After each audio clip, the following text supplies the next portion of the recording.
Morning, everybody. My name is Wesley Hudson. I'm the Chair of Prosperity and Livability Committee. I'd like to call the meeting to order.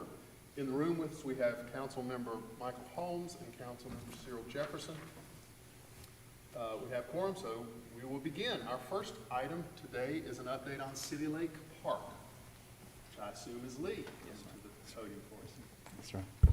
Good morning. Good to see y'all. Hope everyone is doing well. I wanted to come this morning and give you guys a brief update where we are with the renovations at High Point City Lake Park and talk a little bit about the project, where we are, show you guys some pictures that will hopefully give you an update and idea where we are in construction. Talk a little bit about the Pedestrian Bridge that we recently added in that you guys approved, I think at a council meeting 2 meetings ago. Talk about where we are with our budget with the project, which is good. I mean, I'll just throw that out there before we get to it. And then talk a little bit about the timeline, because we do have some updated information from Salmon as far as completion dates. So I'll roll through these pretty quick. A lot of these are pictures too, which is always fun. So we take a look at some of these and where we are. Now we're doing a history wall out at City Lake, and Tracy's done a great job with this. We've come across some really interesting pictures. There's a lot of history with City Lake Park that dates back to the 20s. This is a picture I thought you guys may be interested in of the dam even before the park was there. So you can see where the dam was being built there. I think this picture was from the 20s, somewhere in the late 1920s. So I'm not even sure how we got this picture. But, and this is a picture of actual construction of the dam at City Lake. So I don't think OSHA was around, or there were too many regulations in building this. Because you see ladders on top of ladders and some other things there. But those guys did great work. It was pretty interesting. This was not WPA. It was City Lake Park. So City Lake Park and aspects of Washington Terrace Park, there were portions of those parks built during the WPA program. As best we can tell at City Lake Park, the WPA part of that was more of just some amenities, but they did start working on the pool, but we're not sure what they did. We just know that they were involved at both of those parks in the early 1930s. I think it was 33, Wesley, is when they did that. The dam is 28? Yeah. Correct. Yeah. Dam's way over, pushing 100 years old. So I thought you'd be interested in seeing some of those old photos that were coming across the, oh man, I'm moving too fast here. The history wall is going to be an exciting venture, and part of this, it's not what I'm here to talk about, but we've had so much interest in the community. We did interviews yesterday. How many people did we interview yesterday? We interviewed 10 so far. We have 3 more tomorrow and 2 that we have been scheduled. So it's 15. These are people just reaching out to us with information and great history on City Lake Park. So anyway, that park should be very interesting. Thought you guys would like to see some of those pictures. This is an overview of the pool. You can see all the people that were there. We're not sure of the years. You see a water tower there. We took out the base of that water tower during this renovation of the park. There's an old amphitheater. That area is still there at City Lake Park.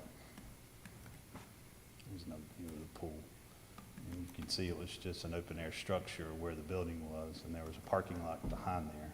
We actually, when we were doing this renovation, pulled up aspects or pieces of that parking lot behind the actual structure, or the open air structure. A couple more modern pictures that you guys can see what we have done over the years. This was a band that played out back, so we're trying to recapture some of that fun that we were doing behind, and I'll show you pictures of the new stage that we're doing at the park as well. More updated pictures. And that was about 5 years ago that this picture was taken. And there's our stage. And then I'll show you where we were, and then as you guys have seen some of the renderings of what everything's going to look like once we complete the project. And we're heading in that direction, and haven't done much to change this design, obviously. So we're moving in that direction. This is a rendering of the assembly rooms that will look over the pool area, which is going to be really exciting. This is going to be a great multi-use space for the department and the city and the community for sure. there's an outline of what the pool area will look like. You have a splash pad, a 50-meter pool, have what we call a lifestyle pool with the zero depth entry and all the duck buckets and fun stuff for the family, and a lazy river, in addition of a new water slide. And we'll talk about that water slide. I'll talk about the water slide briefly here in a minute. So these are some updated photos showing you the progress of construction and where we are. These were just taken yesterday, I believe. So you can see we're moving along. In this picture, I'm looking at the roofs, but I'm also looking at the concrete. The concrete for the pool areas was just poured as far as the lifestyle pool and lazy river this past week. So that's a pretty updated photo there. You can see where the facet and the building's moving along. We got the roof on early, so they were able to get inside during the winter months and move on construction, so that was very helpful. This is a stage that's going to be out back, so if you get a chance to go by City Lake, you can drive around the back. Don't tell them I said you could be there, but just drive around the back and go take a look. And you can see new parking lot, you can see the open space, you can see where the stage is going to be and how we're going to try to recreate that family feel and be able to have events and things that will happen there at City Lake with the renovations. So it's going to be really exciting. But that stage was poured in the last couple of weeks. And it's really taking shape. You can really see what's happening out there now. It shows you some other pictures. This was the old storage room where we do all the mechanical equipment for the pool, and we're actually going back in that same room with most of our mechanical equipment that will service the pool areas. So that was quite a chore, as far as accessibility into that building, the size of that building, and the amount of concrete that was in there. This just shows you construction before we poured the concrete, the rebar in place, and everything that goes on below those pools. And you can see just how many different areas where water's going to come up, how many amenities we're going to have in that particular area. So, and we'll have an additional restroom building that is going in as well in this particular area. This is, as you can see, right beside the slides and nearest where the new water slide's going to go. Another picture of the outside of the building. This takes you inside. This is going to be our concession stand. This is at the bottom level, obviously, and serve everybody in the pool area, kind of in the same area that it used to be, but obviously in a renovated space. This takes you inside the event meeting center. This is a look into our lobby area, offices, conference room. The assembly rooms are on the left as you're looking at it with that picture. This is a view from the opposite end into that lobby area. This is where the history wall will be. So this wall will be outside where the restrooms are on the right, and then it'll lead out to the balcony. But we have plenty of room for a history wall there, so we're looking forward. Again, that project's picking up a lot of steam, and we have a lot of interest from the community, which is exciting. So we look forward to that being completed in a timely fashion too, along with the rest of the building. And this is the assembly room, so you can see we'll be able to have either one bigger assembly room, or break it down to 2 assembly rooms in there as well. Multi-use programming, meeting space, however we want to use it, we'll be able to do that, and it'll tie in nicely with the pool. All right, so let's talk a little bit about the water slide. As you guys will recall, we originally proposed what we called a slipstream slide. And that was a stand-up water slide, and I was excited because Wesley had told me he was going to go down that first. But unfortunately, we ran into some regulatory issues with the state. It looks like we went through a lot of different avenues to see what kind of progress we could make without delaying the project and still having that slide. And we felt like the best route was to move on to another slide, because we just don't feel like, although we could have maybe pressed it a little bit more, the time that would be involved in doing that would cause great delays, even more delays than we're already facing. So we started looking at an alternate slide, and basically that slipstream is so unique, and some of our regulations within the state are just a little bit antiquated. It's kind of hard to keep up with technology and keep up with what's happening in the leisure areas as far as slides today. So we were going to have a problem getting the slide to pass inspection. So we moved on to this slide, and this is called a dual racer, and this has a timing system, as you will see, so people will be able to enjoy it and race against each other. We'll have a timing system, and people can we can keep scores throughout the day, which will also this allows us to get more people on the slide and down as well too, since we'll have 2 slides. We think it'll be a fun event. It's from the same manufacturer that the Slipstream's from, and they're known for some of their slides. So we're excited about this and the timing mechanism that'll go into it. Will people exit directly into the concrete? 'Cause Do I? I don't know how. That is a terrible picture in the end, but yeah, there's a run out area as you can see, but yeah, we probably said, it's not like the old school playground. So. That wouldn't be as much fun. Yeah, that could hurt a little bit. That's a good point. Just But do it once. we'll have that run out area, and yeah, it'll be built in a safe way. But yeah, good. Good question. Good question. You think the Slipstream has inspection? That's right. Never get through. There are some additional costs that we'll talk about, but there's another aerial. We'll hope that our grass is that green, but there's another aerial of the slide and what that'll look like from the top, and then where we'll finish on that end. It's in the same area, obviously, but that's kind of our depiction. If you go back and look, the infrastructure of the slide's a little different too. So Slipstream was pretty simple. This one's a little bit more complex. You can see a retaining wall. We didn't originally have a retaining wall, at least one of that size, in the original plan. So I'll talk a little bit about some of those additional costs.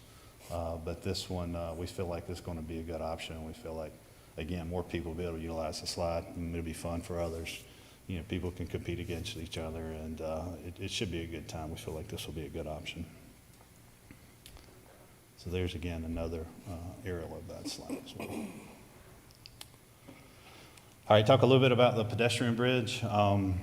We're really excited about this. This is an older photo, so one I wonder if, does the pointer work on this?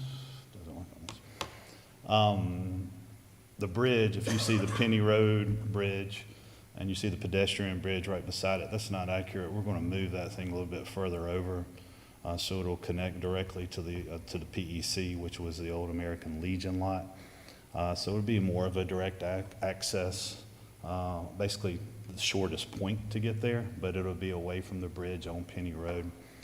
So that is going to be huge because, as you know, or you may not know, the Bicentennial Greenway, the High Point Greenway, reaches all the way down to that point. So we have paved surface all the way down to the Legion lot, which is now part of the city's property. We'll call it the PEC.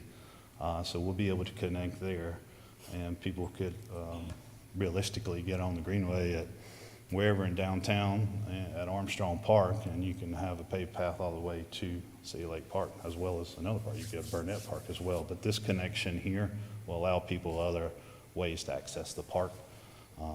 Parking is not, we don't have a ton of parking at City Lake Park, so any other ways of entering the park are going to be welcome, but I think people will utilize that.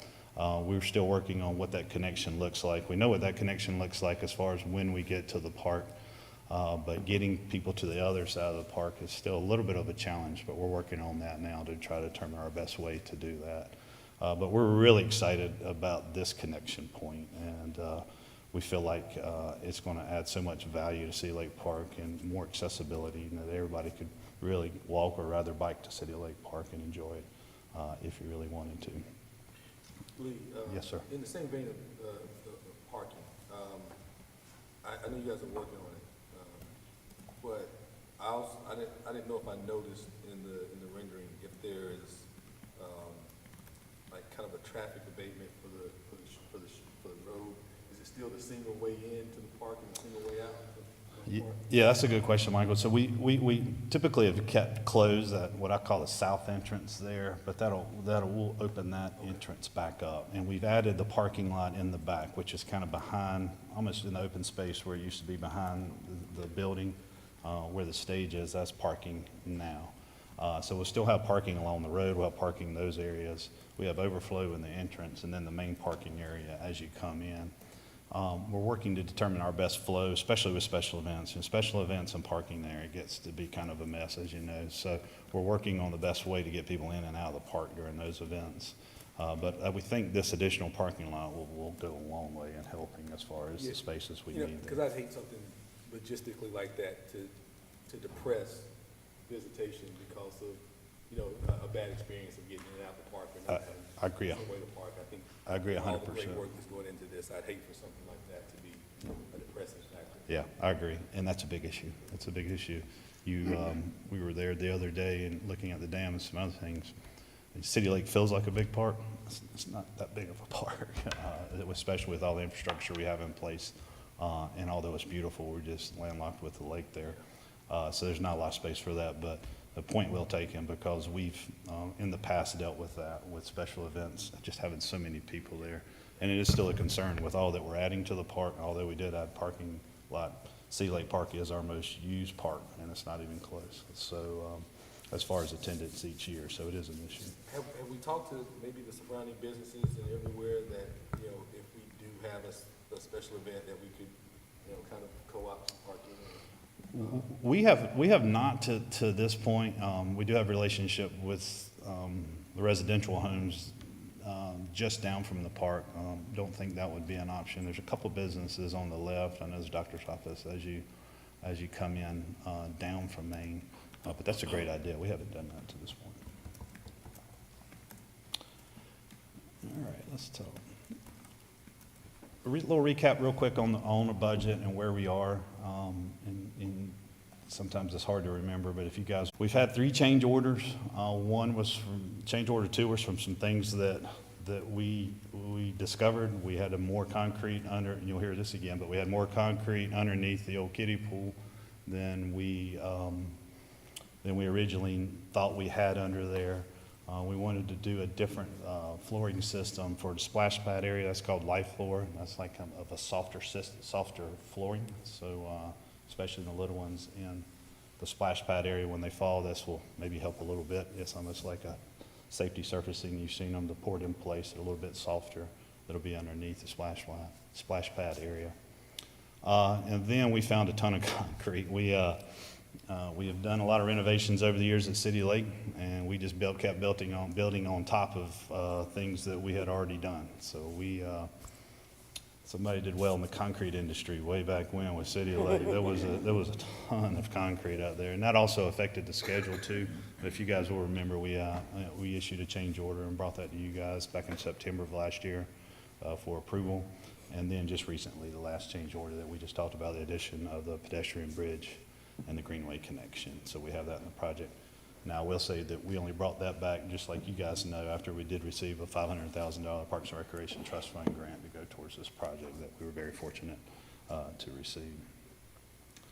So staying on that high level with the budget and kind of where we are now, current cost savings on the project, we're looking at a little bit more than $213,000. Again, that's a tribute to Salmon. We're really working hard with subcontractors. In this day and age with projects this size, you would think that we would be above budget, but we're looking at a cost savings of $213,000 to this point in the project, which is great. Some allowances that didn't need to be used. Some of them are parts of the project that we get into, and with City Lake, there's just a lot of unknowns. But we were able to still save some money here to this point, so to have that be on the plus side is a real positive right now. We talked about some of the City of High Point monies that we use with change orders, but we still have a little over $293,000 left in our contingency. Salmon also has contingency money. They did use some of their contingency money with the roof on the building.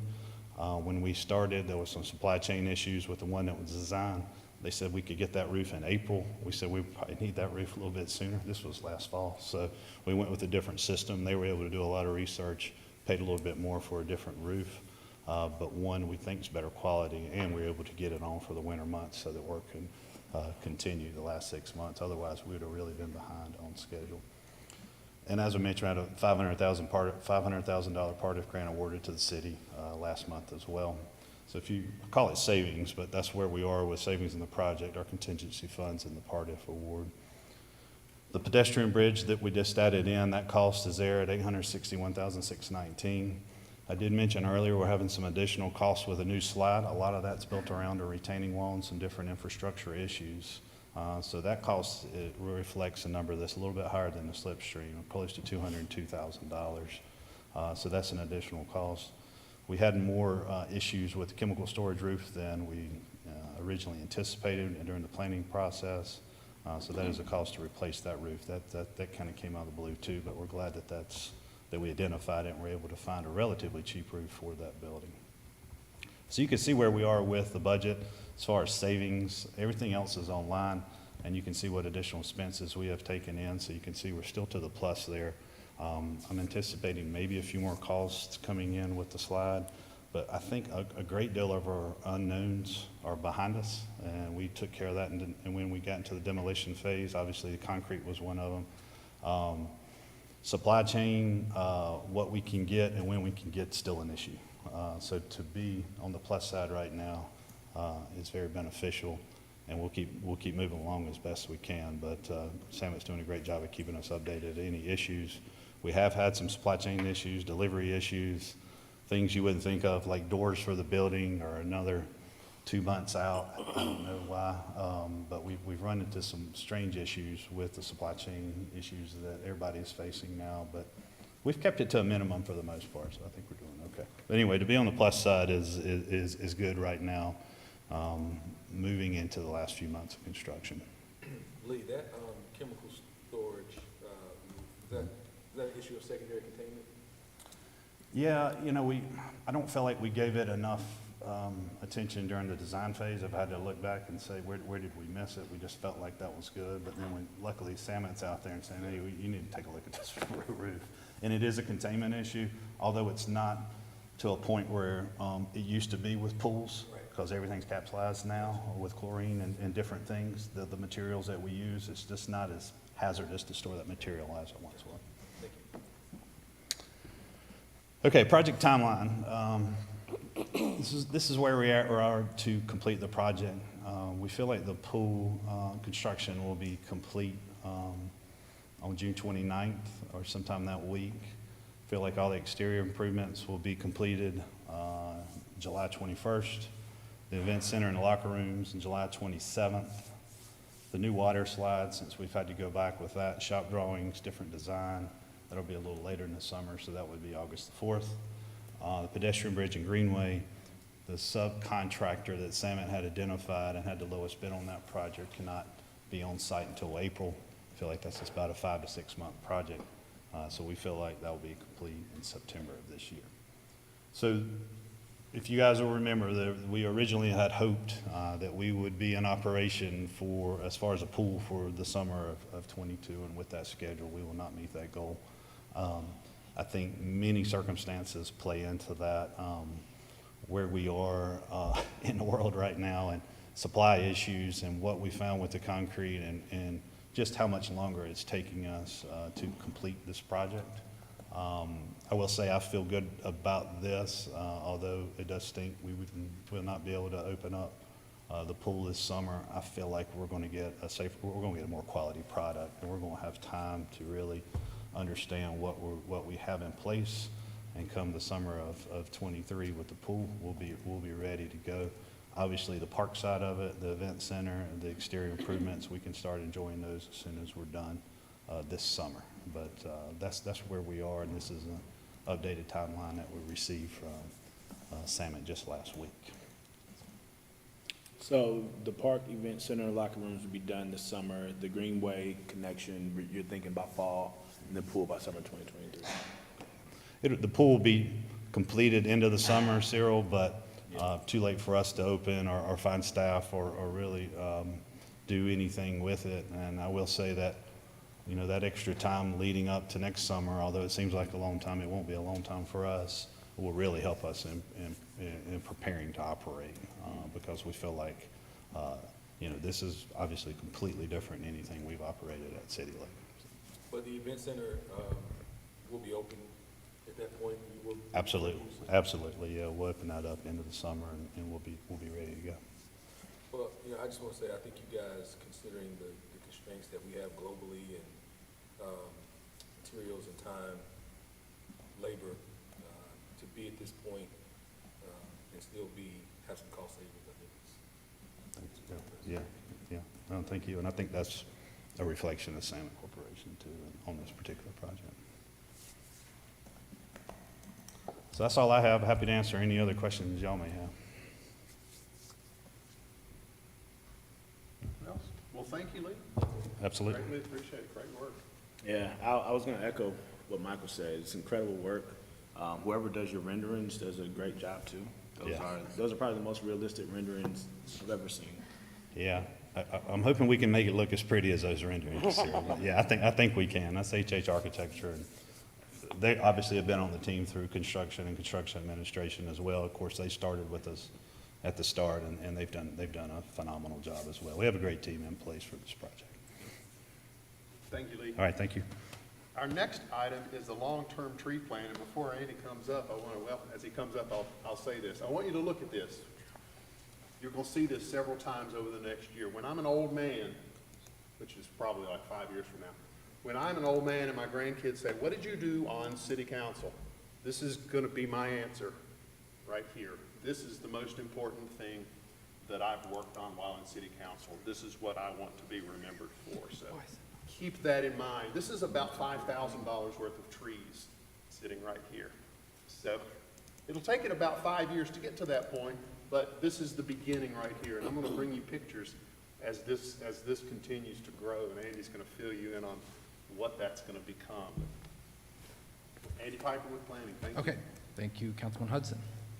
Good morning, Andy Piper, Senior Planner with the Planning and Development Department. I'm here mostly today as one of my roles is Chair of the city's Urban Forestry Committee. As you heard, the purpose of this is to talk about establishing a long-term funded tree plan. These ideas originated from Councilmember Hudson, as he mentioned, and are organized into 5 main goals. The first is to make High Point a net positive tree city, meaning that for every tree that has to be removed on city-owned or controlled property, such as parks or community facilities and city-maintained rights-of-way, that at least one new tree is planted to replace it. The second is to develop a tree replacement plan for Main Street in the downtown area. As you can see in the photo on the slide, the maple trees that are there currently are infested with an insect known as gloomy scale. Those are the little bumps that you can see on the insert. And basically what they do is they essentially just sap the tree of their life. So these trees have been there. We can look back at aerial photography. They've been there for about 30 years, which, given it's such an urban setting, is actually a good long life for the maple trees. But it's now time to replace them. So this is a project we're looking to actually get started in the next few months, but it's going to take multiple years to complete. Third goal is, and this is in order to limit costs and to make sure that the types and the quality of trees that we want are available when we need them, that we should establish a contract with a local nursery to grow the trees that the city will use for its projects. This includes the ones that we use to replace those that have been removed throughout the city, but also goes towards goal number 4, which is the introduction of a city-sponsored annual tree giveaway to residents. So having access to the types of trees that we want when we need them is going to be an important part of this. And to ensure these goals are reached, we need to establish a line item in the annual budget that, because these projects are going to stretch over multiple years, need to be included in subsequent budgets as well. First, before I go into each goal in a little more detail, I just want to kind of reflect on where we stand now. As I shared at this Monday's past council meeting, High Point was recently named a Tree City USA for the 18th consecutive year. And the city's Urban Forestry Committee, which is a staff-level committee, and it's made up of representatives from Parks and Recreation, Electric Services, Public Services, and Planning and Development. We do this by reviewing requests to remove, maintain, and plant trees on city-owned and controlled properties, and we administer a set of guidelines and standard practices for trees. But it also includes planning efforts, such as we have a memorial tree program. You can see the slide here is available as a dashboard on the city's website. We've planted just recently over the 100th tree since we started this project back in 2010. So we've got 103 trees that have been planted over the years in honor or memory of someone, all donations from people across the country, actually.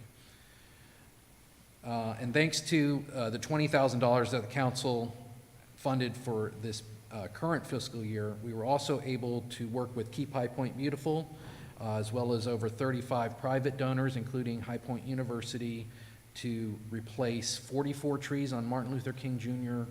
Drive, and have more plans for tree planting this spring. So, there's a framework to build on here that this plan could take to the next level.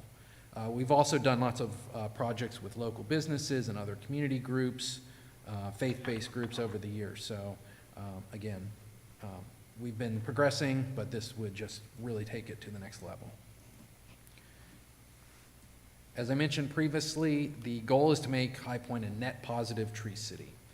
Replacement trees may not necessarily be planted back in the exact same spot, but somewhere in the city, so that at the end of each year, there's at least one more tree than the previous year. This has been a general goal that we've been following since the urban forestry program started back in 2004. But as this tree plan develops, we can really strive to make a bolder goal and do maybe twice, 3 times as many trees as we remove every year, so that we're adding to the urban forest.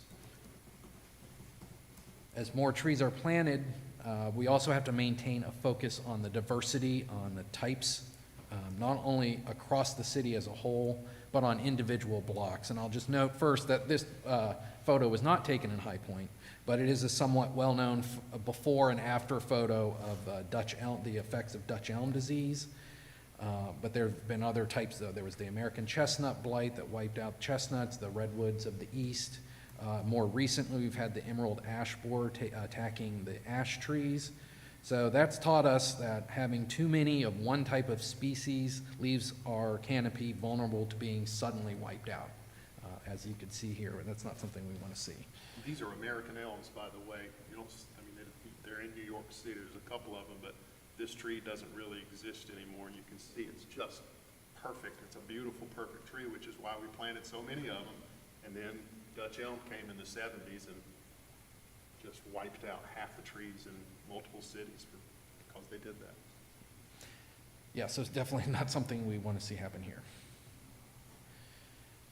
We actually did do a tree inventory back in 2011, and found that, and this was in the core city only, and found that while we had a generally diversified tree canopy, we had an overabundance of crepe myrtles, as you can see in this chart. So we've since then discouraged the planting of additional crepe myrtles, and by limiting the amount of any single tree variety, we can avoid that sudden devastating loss of trees, and that would be not only for the city as a whole, but on individual blocks. We really want to see diversity even on a micro scale.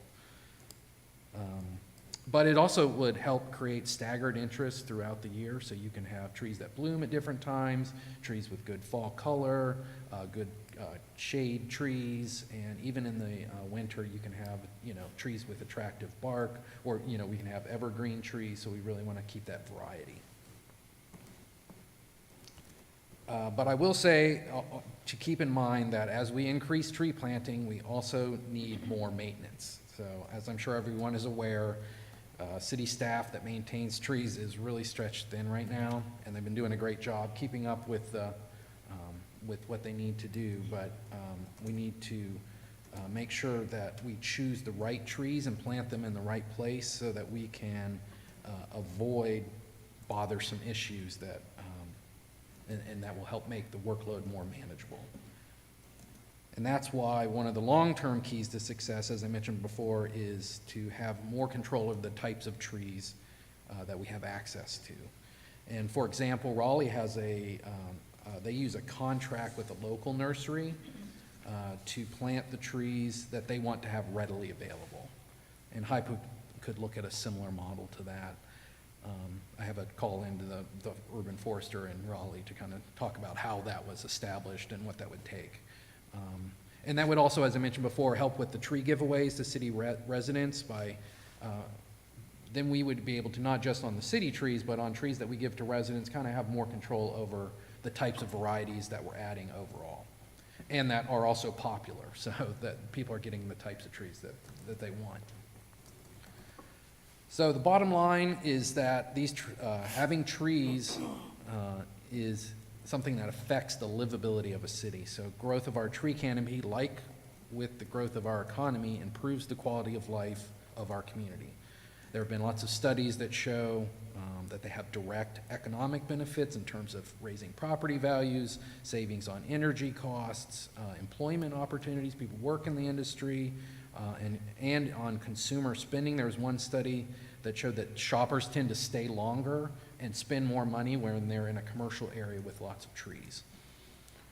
In addition, there are obviously the environmental impacts, such as improvements in the air quality, moderation of the heat island effect, there's reductions in stormwater runoff, and all of these have quantifiable benefits. And there's some pretty amazing studies actually also on the effects on health and mental well-being, that not just on a large scale of the population, but on actual individuals. There was one study that, people recovered more quickly in the hospital when they had views of trees. There's some interesting research out there. And providing trees can connect the city as an organization to the lives of its citizens, and that's why it's important to distribute these trees throughout the city, in part by using something called a tree equity score that we can use to analyze and help guide where these trees would have the most impact. So just to summarize here, what we're asking for is first is just a green light to move forward with some of these initial planning efforts. And to establish the importance of this, we'll again need to add a line item to the budget next fiscal year and then going forward in subsequent budgets. $25,000 would go towards funding that first initial annual tree giveaway, work on that, establishing that contract with a local nursery to grow trees for the city, and moving forward with our plans on Main Street to replace the trees there. And also assist with marketing, publicity, materials, reach out to the community for things like the tree giveaway. And as I've previously mentioned, we have lots of multiple organizations that we've worked with over the years, and I'm sure that there would still be lots of interest in partnering and supporting this program over the long term. Work with Keep High Point Beautiful and HPU, and also the Southwest Renewal Foundation. The Midweek Garden Club has been a longtime supporter that really kind of initiated the urban forestry program back in the early 2000s. We've had Eagle Scout projects, local businesses, faith-based groups. There's been lots of folks that are interested in helping plant trees. So I think we can find others as well. And I will also just finish up by noting, we do seek grants occasionally, and so hopefully, we can do that and help supplement this funding over time. And so that's all I have, and if you have any questions, I'd be happy to try and answer those for you.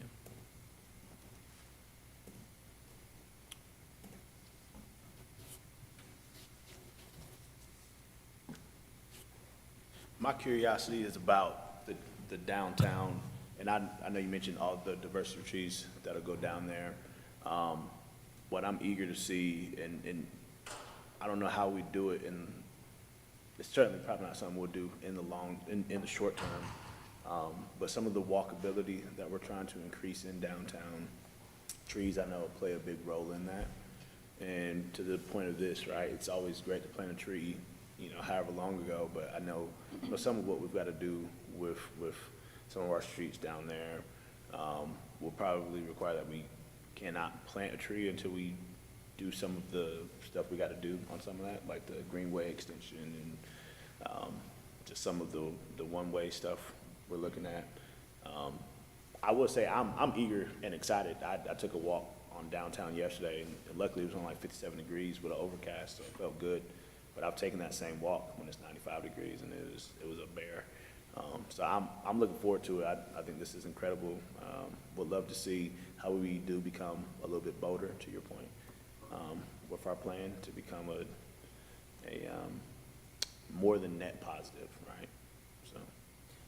Yeah, thank you, Andy. I'm really glad that you touched on the psychology of what trees provide to the city. When you're planning to city, when you're planning to grow anything, how people feel about it plays a large role into whether or not they're going to invest themselves into it. And some of that will be not only the infrastructure, but also the environment that they come into.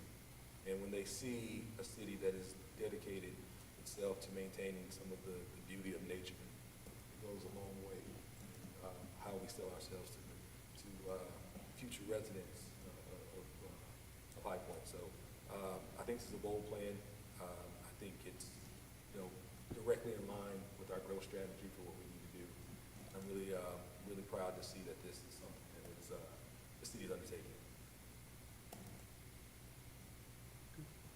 Any other? Good. Well, I will say with this, the most difficult part about landscaping is with the sidewalk, you pour the sidewalk and you walk on it in 2 days. With this plan it's basically a 30-year rotation plan that if you replace all the trees right now, in 20 years they're going to be beautiful. In 30 years they're all going to be dead. So you have to continually get this loop of replacing 5%, 5%, 5%, 5%, so that you get this 30-year ongoing process. It's like Andy says, these maple trees right downtown right now are beautiful, but in five years they will be gone because they have a fungus on them. So that's really what this program is about, is to consistently implement a long-term plan. So thank you for bringing this, Andy, and I'll make a motion to approve this. Second. There's a motion and a second. Any further discussion? All in favor? Aye. Any opposed? Motion passes unanimously. Thank you, Andy. Thank you. Greatly appreciate your work on this. And our next is, keeping right along, Rebecca, an update from Keep High Point Beautiful.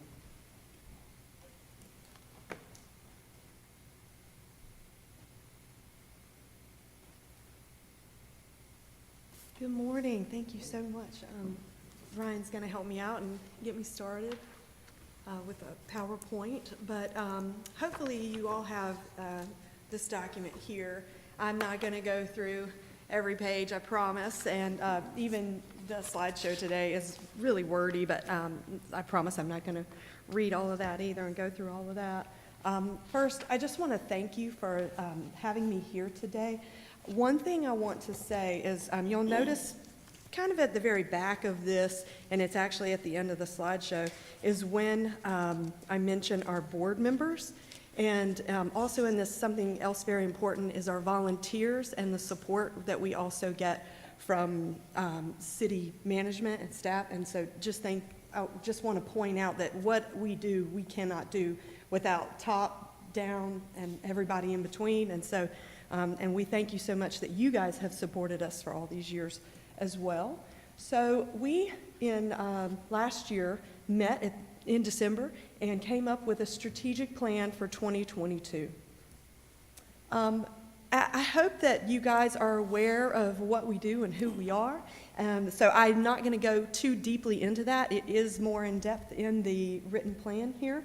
But I kind of felt like it would be important and remiss if I did not mention some of the things that we have done over the years and then talk about where we're headed. So I first want to talk about, basically, like I said, just some projects of note and where we've been. We're going to be we're currently working right now, and this is thanks to a grant from the CVB, on an Underhill neighborhood sign that they have requested. We're also working on a stormwater art project, partnering with the stormwater department. Community cultivation campaign is something that Andy just mentioned to you. We've had environmental art over at the library that hopefully you've seen. It's those otters in the parking lot.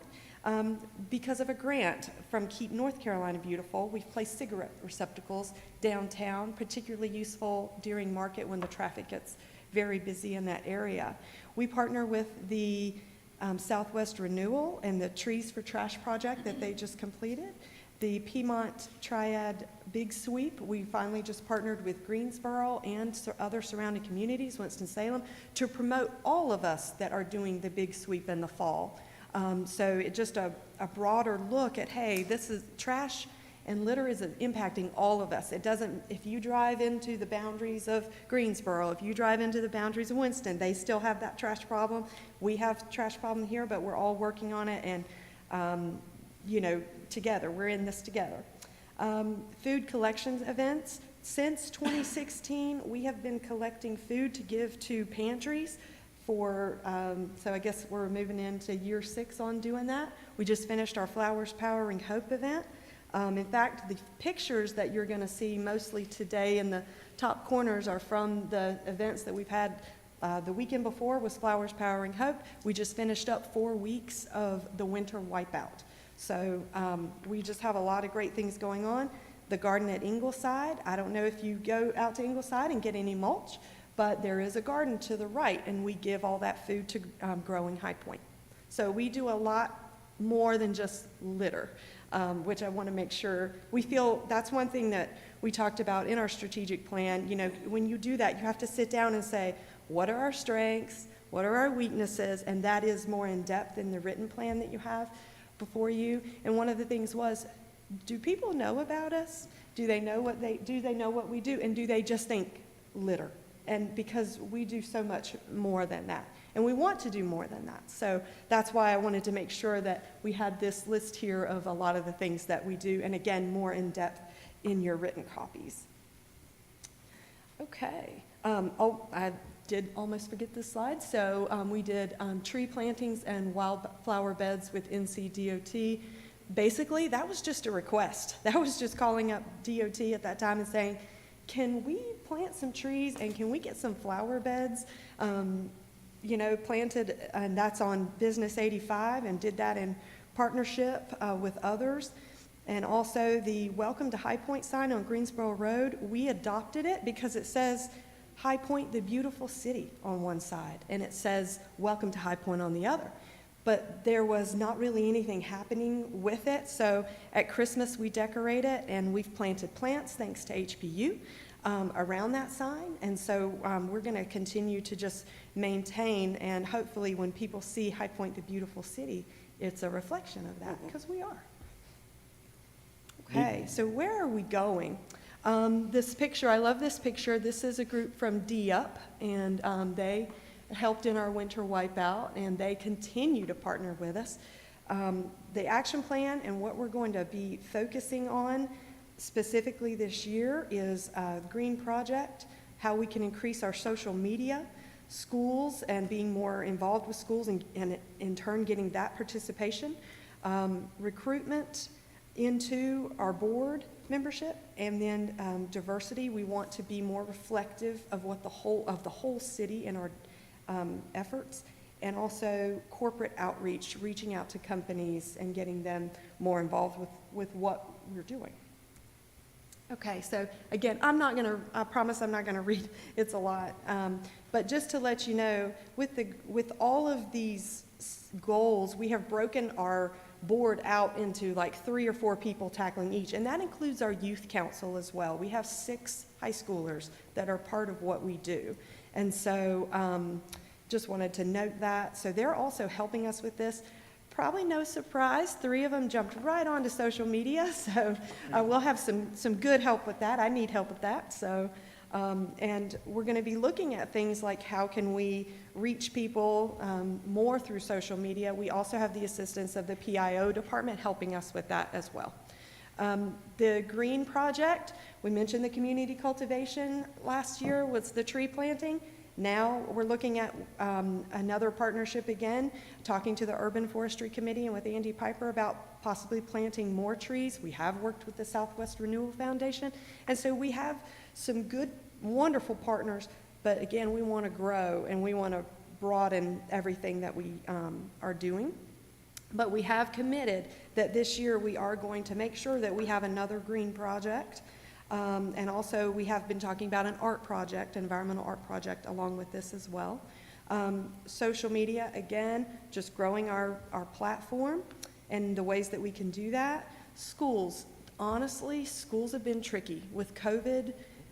We understand, we used to go in, talk to the kids.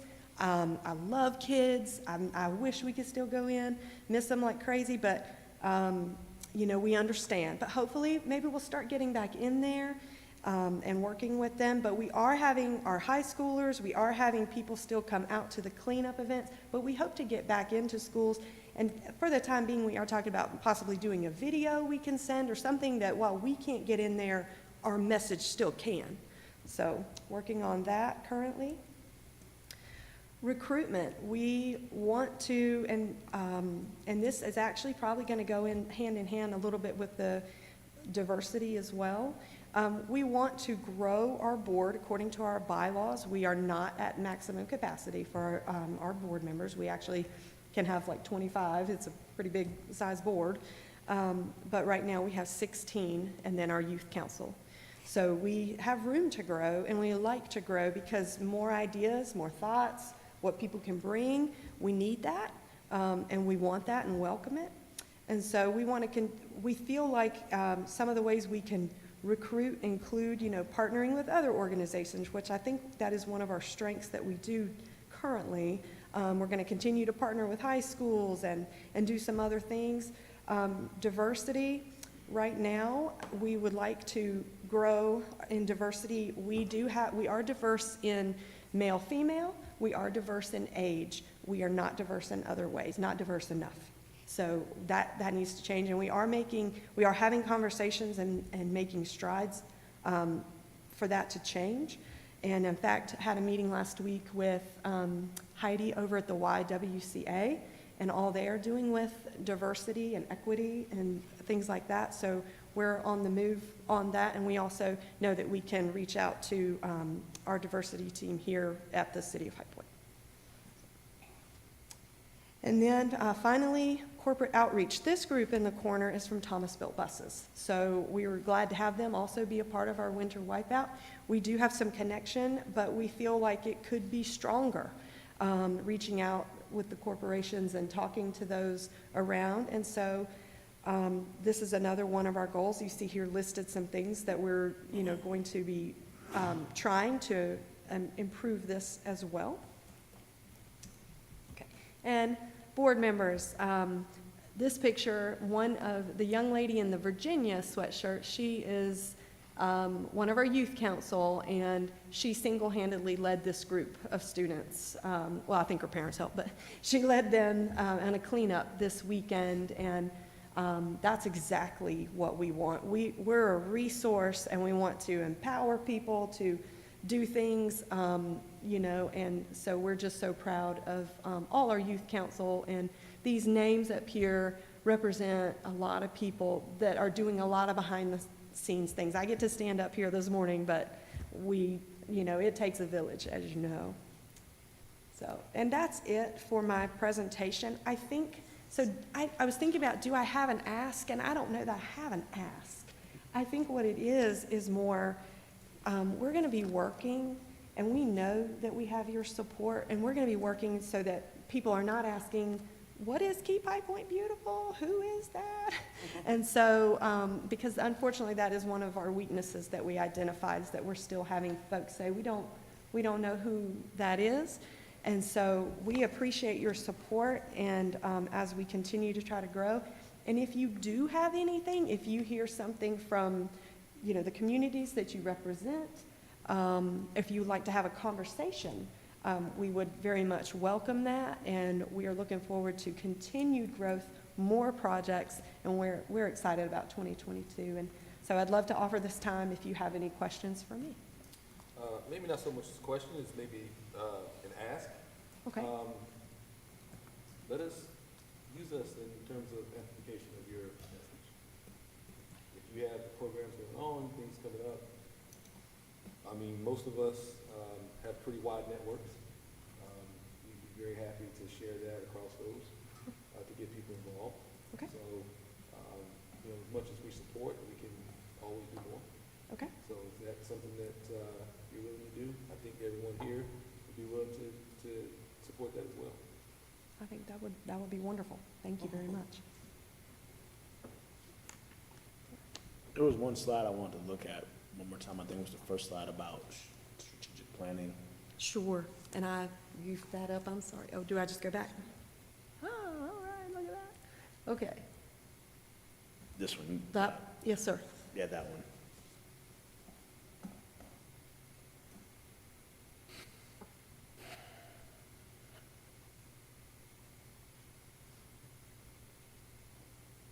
And so, anything's, I feel like when I look at this slide, I see art, I see litter removal, so much with the cigarette campaign. And then the cultivation campaign was planting of trees. So, we hit a few of our, as we've gone over the years, we have been hitting some targets. Did you have one, sir, particularly that struck you? No, it was a lot of words. I couldn't read it as fast Oh. the first time. Yes, sir. And that also, if you have some time later, if you could take a look at this document, it will, Of course. there's more. It's a lot of reading, I'm sorry. sorry, But thank also talking about our partners, sponsors, and donors, which we're so thankful for them. And again, just the leadership from management through Robbie Stone. And so certainly we are available and would love to continue to further discussion. And per your request, Mr. Holmes, Councilman Holmes, we will, I'll ask how to do that, but we'll send information accordingly. Great. And Rebecca, I have an event that you can add to your calendar. Oh, great. April 22nd, Earth Day, and it's also the grand opening of the food hall, Stock and Grain, and they're going to have some vendors. So come on out there and help spread the word about Keep High Point Beautiful. That's great. April Thank you. 22nd. Thank you very much. Yeah, absolutely. All right. Thank you. Thank you very much, Rebecca. Our last item is about our social distance. Yeah. Boy, that rolled off the tongue just then. These social districts that we're planning on creating downtown. There were attachments in the agenda packet, and Eric's gonna hand out some hard copies, and we've got a few extras. So, Yeah. what we wanted to do this morning is kind of go through the background on social districts, share with you where, the work group is currently on this project, take questions, get feedback and input, and, just kind of lay out kind of what the tentative schedule is. If you'll start with the North Carolina League of Municipalities 3-pager, that really gives kind of a high-level overview of how these things came to be in North Carolina. They only go back to September 10th, so relatively new concept. There's only a few cities so far that have adopted social districts. They are adopted by ordinance by city council, so the city council decides to opt in. If you scan down the first page, the district has to be clearly defined. It has to have posted signage. It has to have the days and the hours of the district operation clearly there. It's got to have some telephone numbers for ALE and for local law enforcement. You can only consume a beverage in the district. I mean, that's what it's for. They have to be disposed of once someone leaves the district. So there's got to be signage to that effect. That you're leaving the district.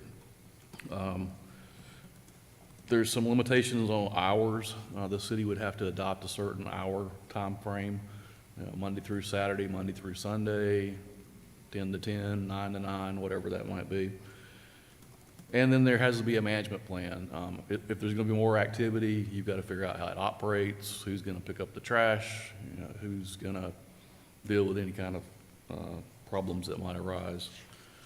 Flipping over to the second page, before you can do this, you've got to submit your plan and your map to the North Carolina ABC Control Commission. There's really not a feedback process that we've heard about where they officially adopt it. So far, what we've heard is that they just accepted it and didn't say anything. That may change as they get further into this because again, there's only about 3 or 4 cities that have gone through this process. There's a number that have said they're going to do it, but they have not implemented it yet. And so if you go down a little bit further, who can sell? Basically, people who already have an ABC permit. This does not change the ABC permitting process. but these businesses would still have to opt in to the local program in addition to their ABC permit. So they could actually have an ABC permit and not do the social district if they chose not to, so. Them not doing the social district just means that they wouldn't have a container. It doesn't mean like we move that boundary. It's like the sidewalk outside that establishment would still be inside the social district, right? I think I got your question. It basically means that they will opt in to allowing someone to leave their establishment with a container. cup properly marked Yep. and enter the district. And then that same person could come back into their business. Couldn't go into another ABC business, but could go back into the purchasing business. Okay, yeah. So, In the district, they just would not necessarily participate. they wouldn't participate. Okay, so,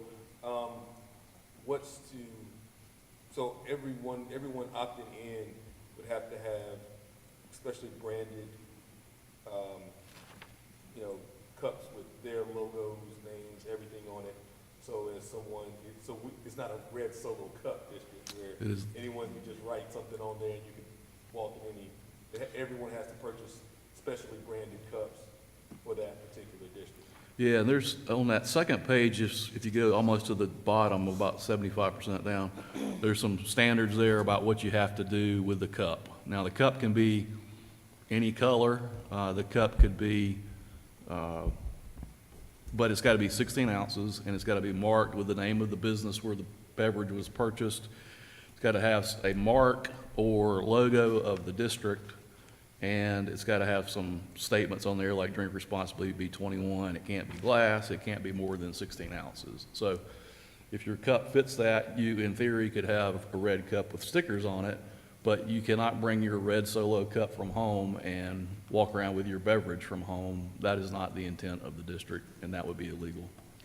And it's not necessarily that it has to be purchased. The establishment can have their own cups. It just has to have the proper identification on it. So that would be a mark from the establishment that it's coming from and a mark of the city's social district. But they're, if establishments already have their own cups that meet the 16-ounce non-glass requirements of the law, they can use whatever they have. It just has to have the requirements, like Greg said, of the 2 marks identifying the social district and the establishment. Job on trying to contact and pull people together for a meeting that happened at Congdon Yards. We do need to probably have another effort there, particularly focused on Uptown.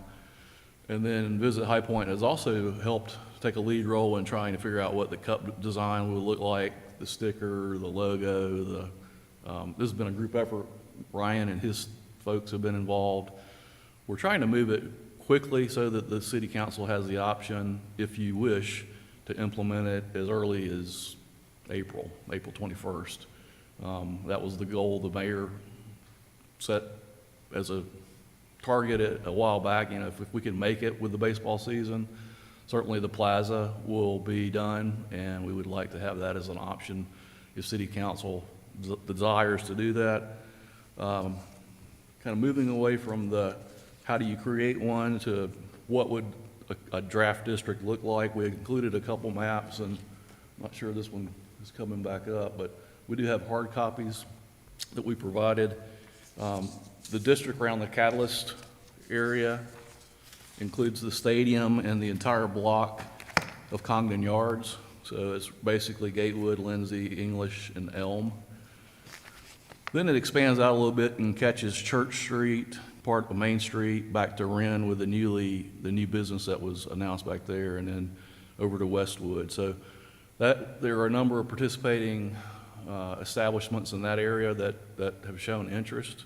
The district could be expanded at a time in the future by a simple vote of council. There's no requirement that you've got to go through a public hearing. This is an ordinance that you change at your will after you've had a legal meeting. We did talk with the Congdon Yards folks about the hotel, and they said that they would prefer to wait and see how that, there's no point to draw a line across the street for a site that doesn't exist right now. So the ask of the council is that we certify that we're going to create these, but the actual boundaries and names are still to be determined? But yes, so the boundaries can be changed, but the city council would have to vote to establish the initial boundaries. We think the name probably around Catalyst may change as the property owners and the stakeholders and the city go through the marketing process that we're in right now. We've had an initial meeting with the marketing firm and said, this is what's happening. And they said, and we agree, don't rush the naming process to try to get to a name for a social district. Pick a name, tell everybody it's temporary, it's gonna probably change. And then as you move through that marketing and branding process, once we get to the final name, we'll change the sticker on the cup. So, Okay, that was where I was leading up to, because I know we're heading down this road. We're about to undertake a serious look at everything, from a marketing and branding standpoint, and, putting a hard stamp on something right now, is not something that we would agree for us to do. So, thank you. great point. And to that, most of what you see, if this moves forward, will be of a temporary nature. So we'll have plastic signs that delineate the edge of the district. They will not be metal.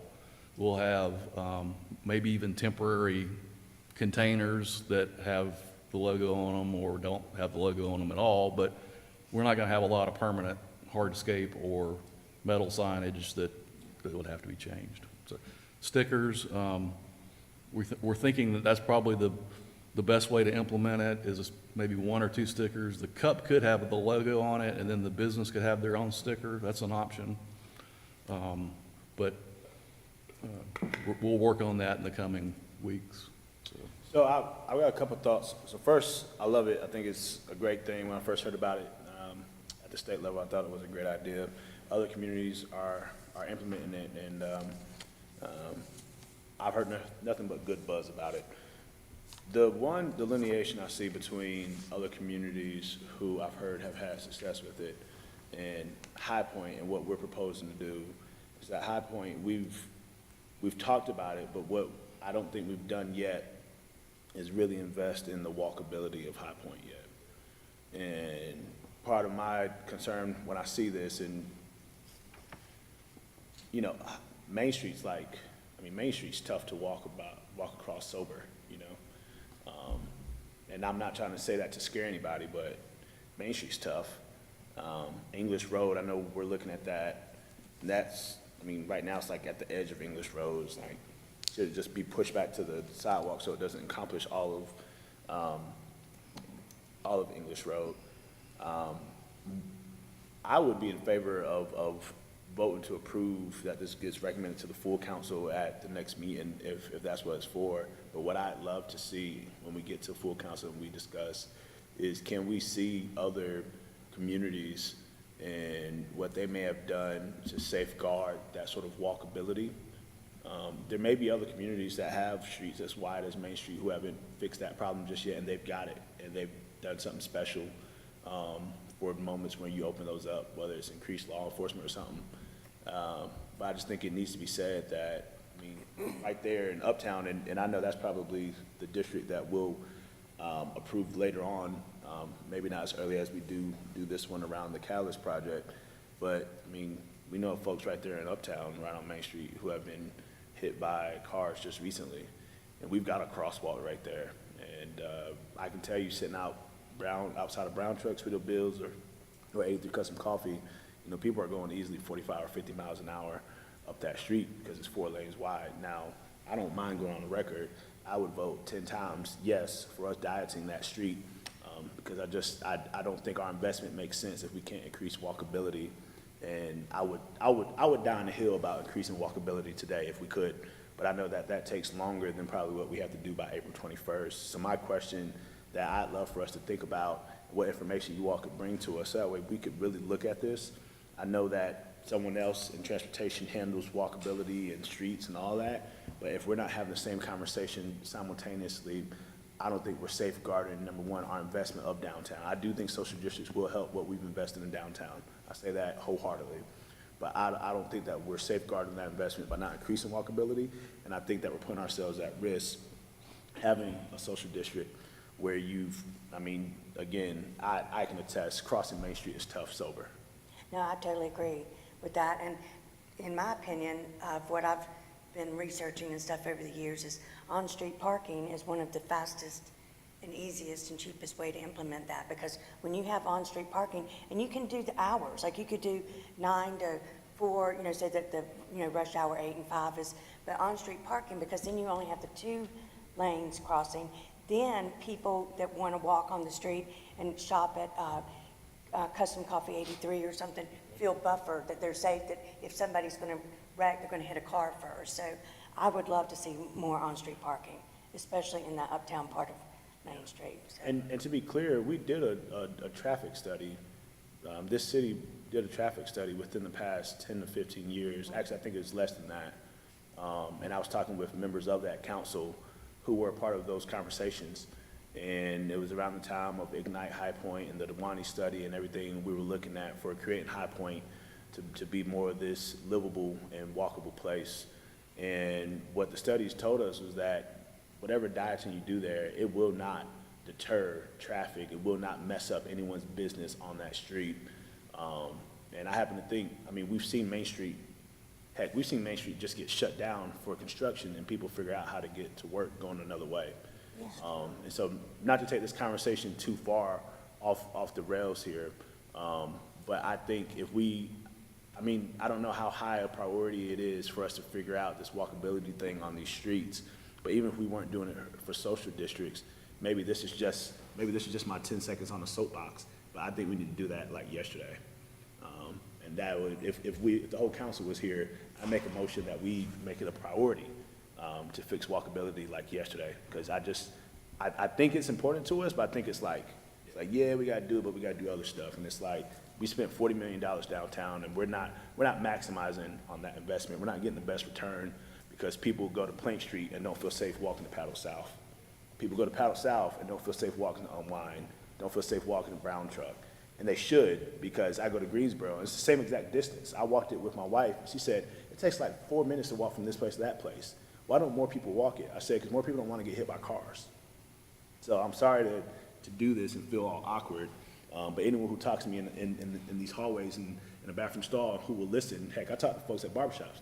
I wish we would increase walkability yesterday, 2 yesterdays ago, because I don't think we're getting the best investment. So I'm sorry. I know transportation's not here. Yeah. But yeah. But was that a motion? I make a motion that we approve, that we take this to full council for consideration and whatever else we need to have on this and yada, yada, yeah. Right now, the plan is that the ordinance will come to the full body on the 21st. Yeah. Well, as a committee, I made that motion, Michael seconded it. Okay.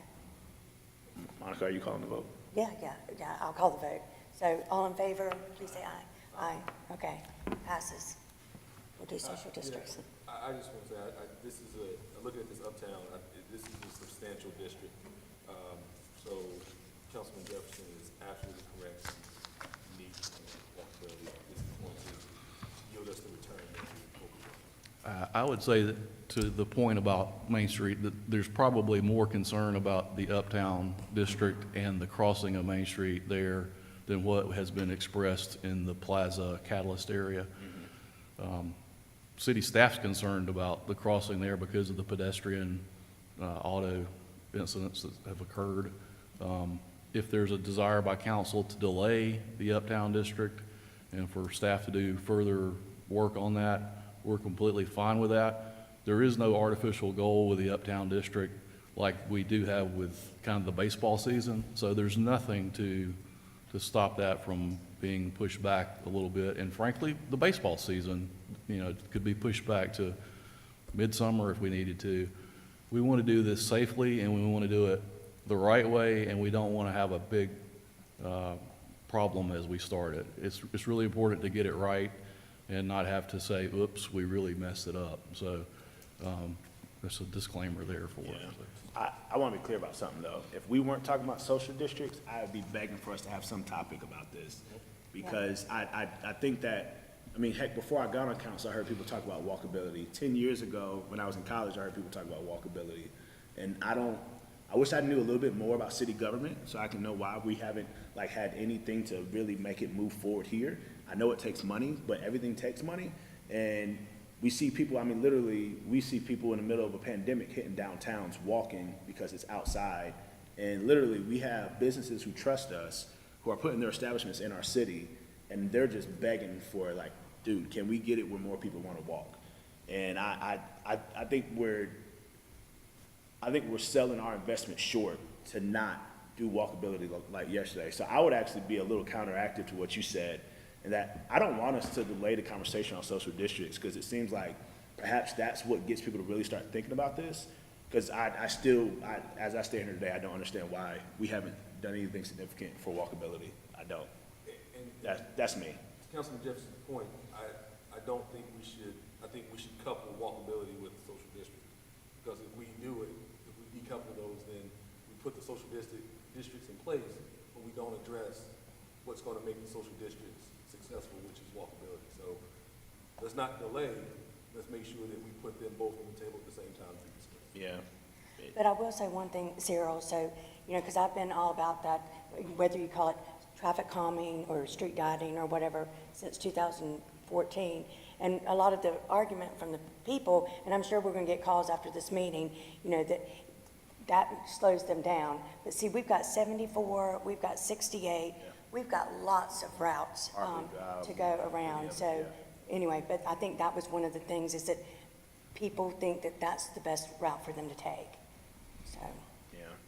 And just one point of clarification for the public is that, establishments that are within the borders, once the borders are decided, they'll just go online, see the information. The city's required to have a website. There'll be all the rules and regulations, and then they'll register and decide to be a part of it. So the opt-in, opt-out's not totally clear. That's not exactly, it's just that you can be in the district and be a part of it if you wish to, and if you don't wish to, you don't have to. You just register so that you let the city know you're participating, that you'll follow the rules and regulations, and that's it. So, for the public, for the folks that are interested in it, it's available, and if they're not, then there's no requirement, or they don't have to affirmatively do anything to not participate in it.